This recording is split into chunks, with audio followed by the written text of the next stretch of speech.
கார்ல 4 சஸ்பென்ஷனும் போச்சு. அது போய் மாத்தலாம்னு கேட்டா 35,000 சொல்றாங்க. இந்த கோடால பாருங்க 35,000 அண்ணன் சொல்கிற மாதிரி இந்த கோடால் கார்களுக்கு நிறைய பிரச்சனைகள் வர வாய்ப்பு இருக்குது. இந்த கோடுகள் வந்து பைபாஸ்லையும் 4 வீலையும் சரி அதிகமாக காணப்படும். ரோடு வந்து யூட்டர்ன் இருக்கக்கூடிய இடத்துலையும் சரி, ரோடு கிராஸ் ஆகக்கூடிய இடத்துலையும் சரி, பேரிகார்டுக்கு முன்னாடி வந்து கோடுகள் இருக்கும். ஃபஸ்ட்டு வந்து ஒரு 3 ஸ்டெப்பாக கோடுகள் இருக்கும். இந்த கோடுகள் கண்டிப்பாக இருக்கணுமான்னு கேட்டிங்கன்னா கண்டிப்பாக இருக்கணும். ஆனால் எப்படி இருக்கணுங்கிறதான் பிரச்சனை.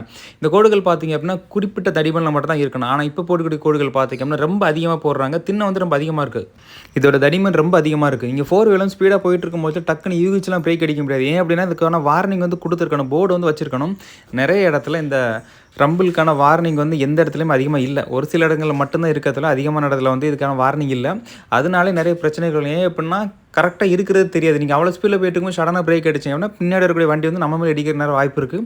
அதில் கொஞ்சம் பெரிய பிரச்சனைகள் வரும். எந்த ஒரு சேஃப்டி எடுத்துக்கிட்டாலும் மக்களுக்காண்டி தான் சேஃப்டி கொண்டு வரீங்க. அப்படிங்கும்போது மக்கள் வந்து ட்ரைவ் பண்ணி போகிறாங்க அப்படின்னா அதை தெரியப்படுத்துறதுக்காண்டி முன்கூட்டி அதை வைக்கணும். நிறைய இடத்துல கிடையாது. அது ஊர்ப்புறங்கள் உள்ள சாலைகள் இருக்குல்ல, அதில் வந்து ஸ்பீட் பிரேக்கர் இருக்குது. அந்த ஸ்பீட் பிரேக்கர் எங்கே இருக்குன்னே தெரியாமல் இருக்கேன். அப்படின்னா ரோடோட கலரில் ஸ்பீட் பிரேக்கர் வச்சிருக்கீங்க. அது தெரியறதுக்காண்டி ஒரு போர்டு கிடையாது, அதுக்கு மேலே ஒரு வெள்ளை பெயிண்ட் கிடையாது, எதுவுமே கிடையாது, மொட்டை கட்டையாக இருக்கும் ஸ்பீட் பிரேக்கர். உண்மையிலே இதெல்லாம் மக்களோட சேஃப்டிக்கு தான் கொண்டு வரீங்களா, ஆளை ஜாலி முடிக்க கொண்டு வரீங்களான்னு தெரியல.